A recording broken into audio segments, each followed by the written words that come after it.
After 1,200 kilometres across the Nullarbor, we were finally in Esperance and ready to explore the southwest coast of Australia, starting with Cape Le Grand National Park.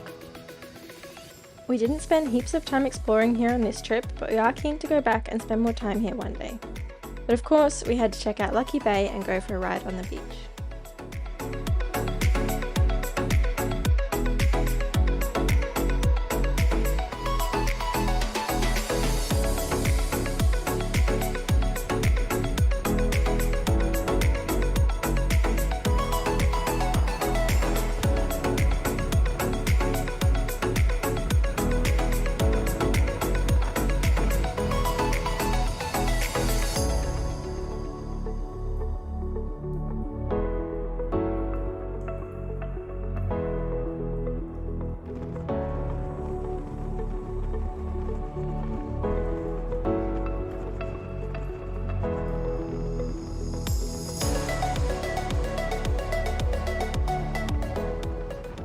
Our next stop was Cape Le Grand Beach.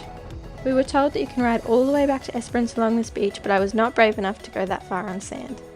It is packed pretty firmly at the start, but I think it will get softer and deeper the further you go along the beach.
My chain had stretched a bit and was starting to slap the swing arm while I was riding, so we tightened it up, ready to head to Bremer Bay and visit some mates the next day.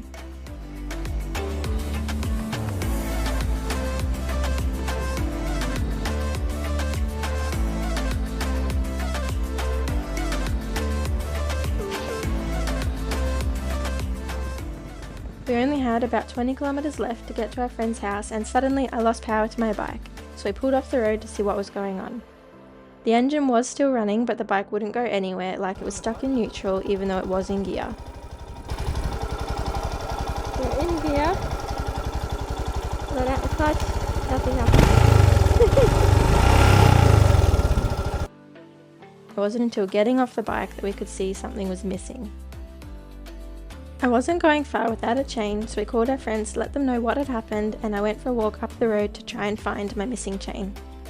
It was nowhere to be seen, but luckily there was a trailer on its way, and it wasn't long before we had the Hemi strapped down and towed to Bremer Bay. We were lucky enough to meet Tara and Wayne back at Farina Ruins in South Australia. We kept running into them between there and Cooper Pedy and again on the Nullarbor before visiting them in Bremer Bay. We got to stay with them for a couple of nights, getting the locals tour and bush bashing in some buggies before getting a tow into Albany for a new chain.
made it to Albany, and with the new chain we checked out the old whaling station, Anzac Museum and a few lookouts before heading to Margaret River.